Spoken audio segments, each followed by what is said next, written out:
Bienvenidos a esta emisión de Noticias RCN. Crecen los cuestionamientos al gobierno por los 3 bombardeos en contra de campamentos de las disidencias que hasta ahora dejan 15 menores de edad muertos.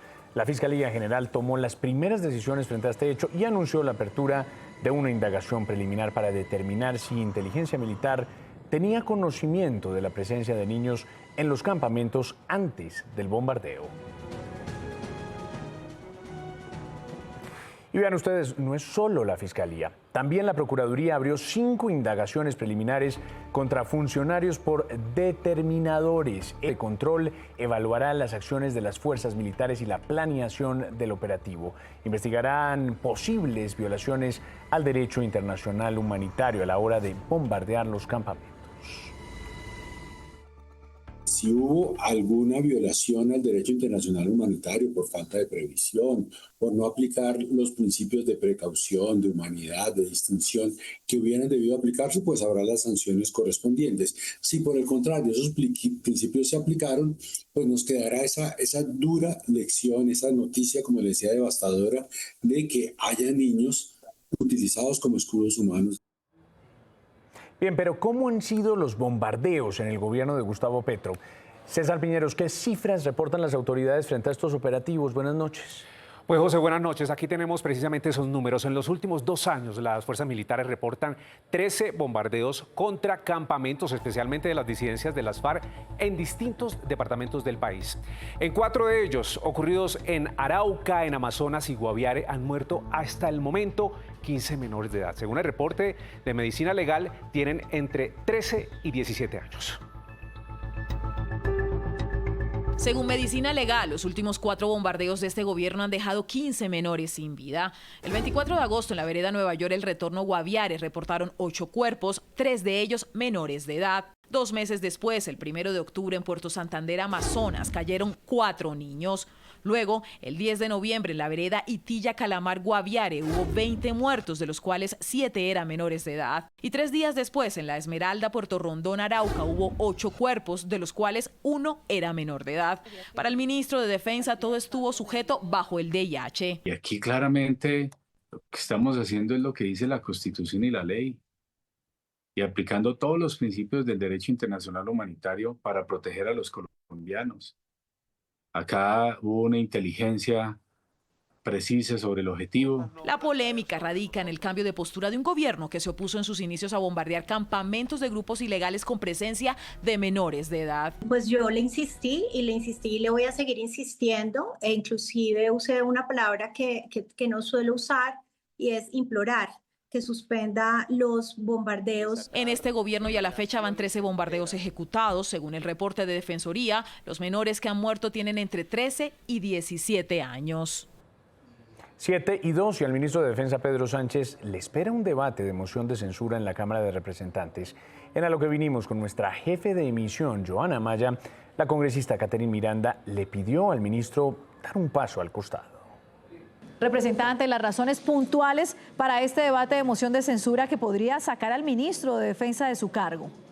Joana, es la incoherencia y el doble rasero absoluto de este gobierno. A través del presidente de la República y del ministro Pedro Sánchez le mintieron al país. A mí que me explique ahora el gobierno nacional por qué en el Amazonas bombardearon, en su momento dijeron que habían dado 4 combatientes de baja. Lo que no le contaron al país es que los 4 combatientes eran menores de edad. Yo le digo al ministro, tenga dignidad por el uniforme que algún día portó y renuncie. Dura la representante.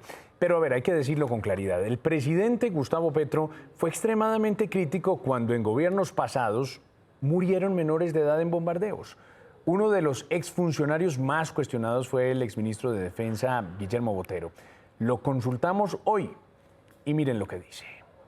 Hay datos que dicen que el reclutamiento en el gobierno de Gustavo Petro ha aumentado un 248%, el reclutamiento de menores. La gran equivocación fue salir a decir que no iba a bombardearse a menores, porque eso hizo que se apetrecharan de menores para evitar los bombardeos y está pagando las consecuencias de esa errónea declaración.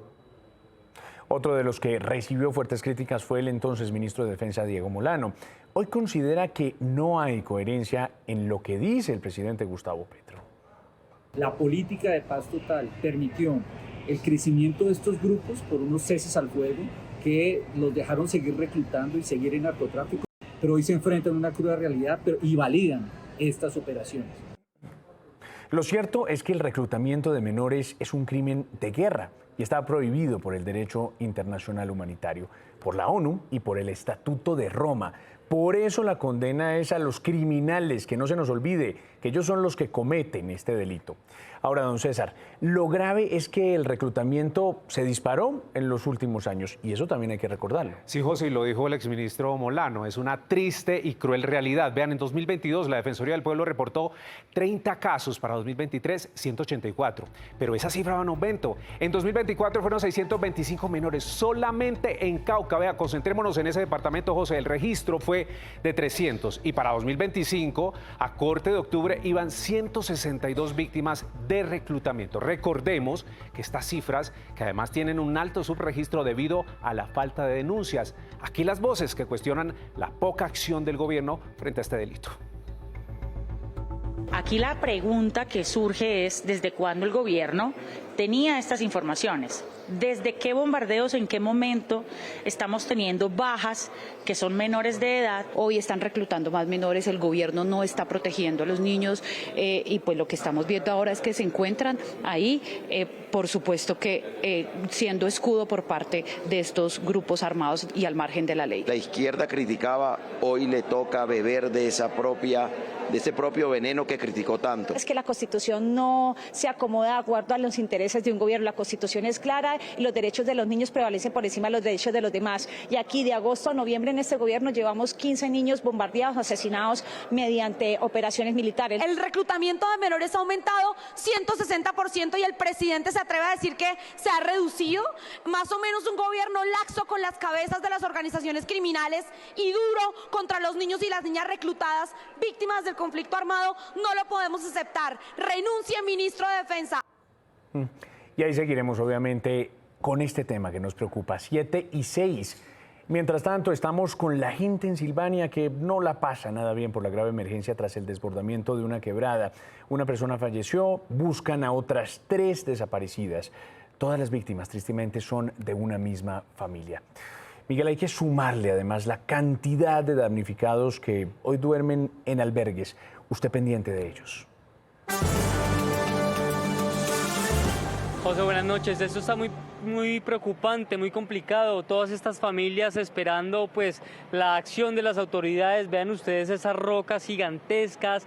Eso es la fuerza del agua y todo lo que causó. Usted lo decía, son más de 60 personas damnificadas, 17 familias. Acá nuestro compañero Andrés Roballo les va a mostrar todas las familias que se encuentran en este sector esperando estas ayudas que todo el día han traído todos los diferentes actores que han respondido a esta emergencia. Cerca de 80 unidades que se encuentran todavía entregando mercados, buscando en los sectores de este punto a esas personas desaparecidas, pero por ahora la preocupación de la gente es qué va a pasar si vuelve a llover de la misma manera en que llovió ayer. Vamos a intentar hablar con algunas de las personas de este sector. Acá pues muchas personas durante todo el día han esperado resultados por parte de las autoridades. Buenas noches. ¿Será que le puedo molestar? ¿Su nombre, por favor? Marisol Parra. Marisol, bueno, ¿cómo ha sido este día? ¿Cómo va la comunidad con toda esta situación tan lamentable? Ha sido bastante, digamos, complejo porque pues no ha habido una ayuda de fondo, como digamos una reubicación como ellos se merecen.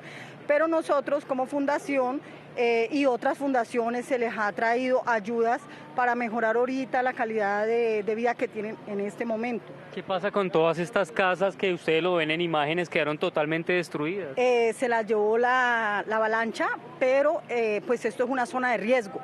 La zona de riesgo, pero esto tenían que haberlo reubicado hace por lo menos unas 4 administraciones y siguieron dejando las personas hasta que pasa esto.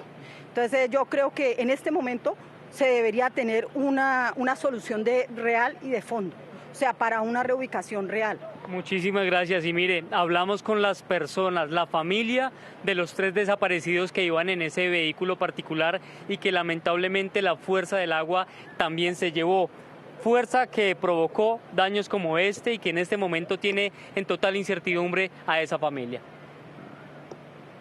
Es un milagro en medio del desespero. Sara Gabriela, de 26 años, sobrevivió a la creciente súbita del Hato en Silvania, Cundinamarca, y hace poco fue dada de alta. Le contó a su familia lo último que recuerda. El panorámico trasero se habría reventado y Sara habría salido expulsada junto con su hermana de 16 años, a la que intentó salvar. Que la hermanita se le soltó. Eso fue que se le soltó y en esa, imagínese usted, en una avalancha, 9:30 de la noche, todo oscuro. Con su testimonio, ahora más que nunca piden que se ubique el vehículo que se llevó la corriente. Mi mamita venía adelante con mi papá, ella llevaba cinturón de seguridad y nosotros pensamos que mi mamita... Labores de búsqueda que continúan, hay 80 unidades operativas en diferentes sectores de este lugar, buscando sobre todo en esa quebrada donde el vehículo se perdió o perdió el rastro de toda esta gente que estaba muy al tanto, porque esa persona que logró sobrevivir fue la que pidió ayuda a la comunidad y posteriormente a las autoridades. Seguimos acompañándolos y por supuesto les iremos contando, José. Sigamos, Miguel, no paremos este cubrimiento. Hay que estar ahí al lado de la gente y pidiendo a las autoridades ayuda y explicaciones, obviamente, cuando corresponda. 7:10. Vea, Miguel, las fuertes lluvias, en todo caso, también causan emergencias en regiones como Tolima, Bolívar y Santander. Aquí está el reporte con nuestros corresponsales. Lo que pasa en Colombia pasa en Noticias RCN y la FM. La pareja de motociclistas se desplazaba por la autopista Piedecuesta a Florida Blanca cuando un árbol colapsó y cayó sobre ellos, ocasionándoles la muerte en el sector de La Españolita. Según las autoridades, al parecer se produjo por las fuertes lluvias que ocasionaron el desprendimiento del árbol desde la raíz. Lo que pasa en Santander pasa en Noticias RCN. En la vereda Berruguita, en Macayepo, esto en el departamento de Bolívar, más de 50 familias lo perdieron todo por el desbordamiento del arroyo Palenquillo. Varias hectáreas de cultivos quedaron bajo el lodo y las viviendas, muchas de madera, no resistieron la creciente. Lo que pasa en Bolívar pasa en Noticias RCN. Alerta amarilla en Ibagué como consecuencia de las fuertes lluvias. La situación más compleja se registró en la vereda La Cascada, zona rural de la ciudad, como consecuencia de un deslizamiento de tierra que cayó sobre una de las quebradas. En este momento hay 2 viviendas destruidas y 6 más afectadas. Lo que pasa en Tolima pasa en Noticias RCN. Muchachos, gracias. Y esta también es una buena noticia en las regiones. Y no es una buena noticia ni para la gobernadora ni para el alcalde, sino para toda la gente en el Valle del Cauca. Porque precisamente la gobernadora y los mandatarios locales de Cali, de Jamundí y la empresa privada avanzan en estrategias y planes de financiación que permitan hacer realidad el tren de cercanías en esa región. Buscarían apoyo del BID y de la Unión Europea. En esas opciones que tenemos, pues se está haciendo el estudio para poder lograr que la FDN nos diga por tramos cómo lo podríamos hacer por tramos, cómo buscar una APP, una alianza público-privada, siempre con el acompañamiento del Banco Mundial, del BID, de la banca multilateral, para que haya la mayor transparencia de la Unión Europea. Y precisamente en eso estamos. El 25 vamos a tener reuniones todo el día en Bogotá. Mi querido César, aprovecho que lo tengo aquí para que hablemos de economía. ¿Qué cifras, César, reveló el DANE hoy? Pues esas cifras hasta ahora son positivas. La entidad señaló que la economía creció 3,6% en el tercer trimestre de 2025, el mayor incremento para un trimestre desde 2022. Pero le tengo más datos, José. Vea, sumando los primeros 9 meses del presente año, la economía ha crecido 2,8%. Algunos de los sectores de mejor desempeño son, vean, el comercio y las actividades artísticas. Cuando vemos el detalle nos encontramos que en realidad lo que tenemos en este momento es un gran aumento en el consumo. El consumo ha venido creciendo a tasas superiores al 4% y un incremento muy grande en el gasto público. Realmente el gran jalonador en este momento de lo que está sucediendo es el gasto público. Una noticia política hasta ahora. Hoy Héctor Olimpo Espinosa entregó 1.700.000 firmas ante la Registraduría Nacional, oficializando así su candidatura a la presidencia por el movimiento Colombia Diferente. Esta noticia se conoce después de su salida del grupo de exgobernadores llamado La Fuerza de las Regiones. Hoy estoy aquí trayendo 1.700.000 firmas aproximadamente que depositaron o que suscribieron unos colombianos que decidieron darle un mensaje de confianza a este proyecto. Cada firma es un mensaje de confianza para mí. Marienta seguir adelante y seguiré adelante con mi proyecto.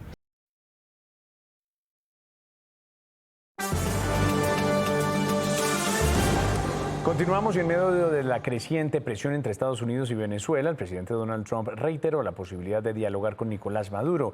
También volvió a acusar al régimen de enviar presos y drogas a su país. ¿Ya hablaste con el presidente Maduro de Venezuela? ¿Sigues abierto a hablar con él?